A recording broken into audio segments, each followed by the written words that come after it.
సర్పంచుల వాళ్ళ కాల వ్యవధి ముగిసిపోయి సంవత్సరం అయిపోతుంది. అప్పుడు ఇప్పుడు అనుకుంటూ ఎలక్షన్లు అయితే జరుగుతలేవు.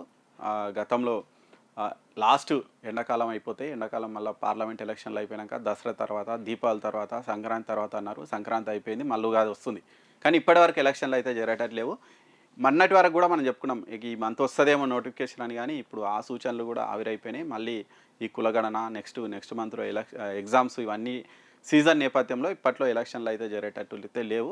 చాలామంది ఆశావహులు చూసి చూసి విరక్తి అయింది, ఇక ఏ కావులే అని అట్లా అయిపోయారు. మరి సరే, ప్రభుత్వం ఈ తీసుకున్నటువంటి ఇలాంటి డిసిషన్ల వల్ల మరి గ్రామాల్లో ఆర్థిక పరిస్థితులు కూడా అసలు ఏం బాగాలేవు. ఎందుకంటే స్టేట్ గవర్నమెంట్ నుంచి వచ్చేటువంటి ఫండ్స్ సరిగా వస్తలేవు. సెంట్రల్ గవర్నమెంట్ నుంచి వచ్చేటువంటి అంటే 15వ ఆర్థిక సంఘం నుంచి వచ్చే నిధులు సర్పంచులు ఉంటే వచ్చేటివి, కానీ ఇప్పుడు అవి కూడా నిలిచిపోయినాయి. ప్రత్యేక అధికారుల పాలన లోపల గ్రామాల పరిస్థితి చాలా దారుణంగా ఉంది. ఓ బొగ్గ పోతే వేసేటోళ్ళు లేడు, ఓ మోరి తీసేటోళ్ళు లేడు, ఓ నల్ల కలెక్షన్ పోతే ఇచ్చేటోళ్ళు లేడు. అంత ఆగమాగం ఉంది. ఎందుకంటే సర్పంచులు ఉంటే వాళ్ళు నయాన్నో భయాన్నో తిడతారనో మరి వాళ్ళైతే చేపిస్తోళ్ళు. ఇప్పుడు ప్రత్యేక అధికారులకు వాళ్ళకి అవసరం లేదు. నిజంగానే ఫండ్స్ ఉంటే వాళ్ళు చేయిస్తారు, లేకపోతే లేదు. మరి నేనేం చేయాలి, పైనుంచి ఫండ్స్ లేవు అని వాళ్ళు కరాఖండిగా చెప్తారు. కాబట్టి గ్రామాల్లో పరిస్థితులు అయితే చాలా దారుణంగా ఉన్నాయి. మరి దీని ఎఫెక్టు ఆ ఎమ్మెల్యేల మీద కూడా పడుతుంది. ఎందుకంటే ఖచ్చితంగా ఈ ప్రభుత్వం అంటే అక్కడ లోకల్ ఎమ్మెల్యేనే కాబట్టి ఖచ్చితంగా వాళ్ళ మీద కూడా పడుతుంది. వాళ్ళు కూడా కష్టాలు అయితే అనుభవిస్తున్నారు. ఇలాంటి నేపథ్యంలో ఇక్కడ ఈ 1 ఇయర్ నుంచి సర్పంచులు లేకపోవడం వల్ల ఇక్కడ నిధులు మొత్తం నిలిచిపోయినాయట. 15వ ఆర్థిక సంఘం నిధులు దాదాపు 1500 కోట్లు కేటాయించినా అవన్నీ కూడా ఏవి విడుదల కాకుండా కేంద్రం నిలిపేసిందట.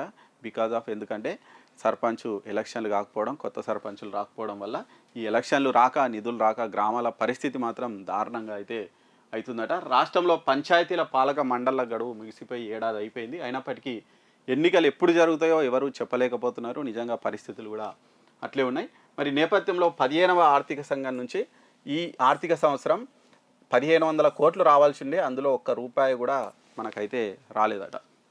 మరి అక్కడనే మన పొరుగు రాష్ట్రమైనటువంటి ఆంధ్రప్రదేశ్కు కూడా 2152 కోట్లను 15వ ఆర్థిక సంఘం కేటాయిస్తే అందులో దాదాపు 2100 కోట్ల నిధులు విడుదలైనాయట. కర్ణాటకకు రిలీజ్ అయినాయి, ఏపీకి రిలీజ్ అయినాయి. ఎందుకంటే అక్కడ పాలక మండళ్ళు ఉన్నాయి, సర్పంచ్ ఎలక్షన్లు అయినాయి, సర్పంచులు ఉన్నారు కాబట్టి అక్కడ ఫండ్స్ వస్తున్నాయి. ఇక్కడ సర్పంచులు లేరు కాబట్టి ఫండ్స్ అనేటివి రావట్లేదట.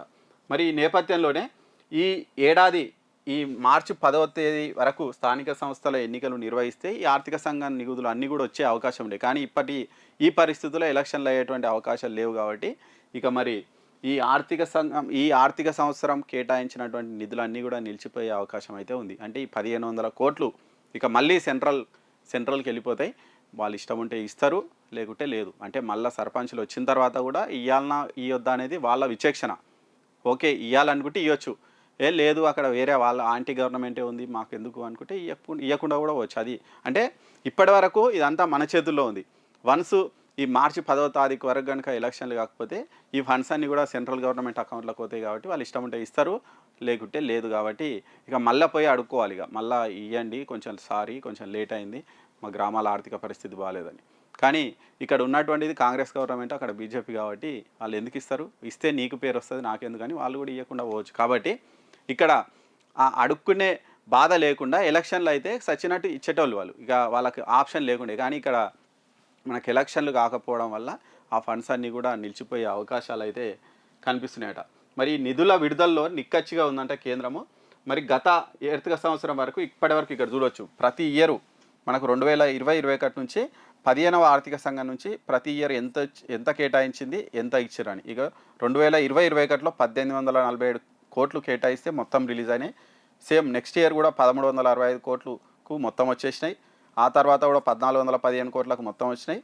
ఇక 2023-24 కూడా 1430 కోట్లు కేటాయిస్తే కేవలం ఒక 6 కోట్లను మాత్రమే తగ్గించి మిగతా అన్ని కూడా రిలీజ్ చేసింది.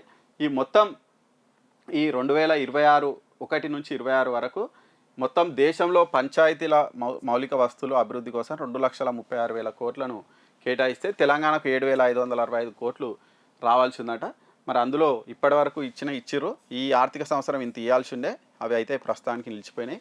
ఎందుకంటే పాలక మండళ్ళు ఏర్పాటు కాకపోవడం వల్ల. ఒకవేళ ఈ ఆర్థిక సంవత్సరం ముగిసే లోపే మార్చి 31లోగా ఒకవేళ ఎలక్షన్లు కనుక జరిగితే అప్పుడు ఈ నిధులు వస్తాయంట, లేకుంటే రావంట. ఆ తర్వాత కేంద్రం దయతలిచి ఇస్తే వస్తాయి, అవి కూడా ఎలక్షన్లు అయితే, లేదంటే లేవు, మళ్ళీ ఆ అకౌంట్లోకి వెళ్ళేటువంటి అవకాశం అయితే ఉంది. మరి ఇలాంటి సందర్భంలో మరి గ్రామాల్లో సమస్యలు అయితే ఇంకా పెరిగే అవకాశం ఉంది. ఎందుకంటే ఊడ్చేటోళ్ళకు, తూడ్చేటోళ్ళకు, వాళ్ళకు వీళ్ళకు జీతాలు ఇవ్వాలి, అవన్నీ లేవు. మళ్ళీ ట్రాక్టర్లు ఉన్నాయి, ఇక ఎండాకాలం వస్తుంది, నీళ్ళ కరువు వస్తుంది, ఇక రకరకాల సమస్యలు ఉంటాయి. ఇవన్నీ కూడా పెద్ద ఎత్తున రేవంత్ రెడ్డి సర్కార్కి అయితే చాలా ప్రాబ్లమ్స్ వచ్చేటువంటి అవకాశం అయితే ఉంది. ఇవన్నీ రాకుండా ఎలక్షన్లు పెట్టుంటే చాలా వరకు సమస్యలు పరిష్కారం అయ్యేవి. కానీ వీళ్ళు ఎలక్షన్లు పెట్టలేదు, ఇక్కడ ఫండ్స్ నిలిచిపోయినాయి, అక్కడ ఎలక్షన్లు కాక అంత ఆగమాగం పరిస్థితి అయితే ఉంది గ్రామ పంచాయతీలో.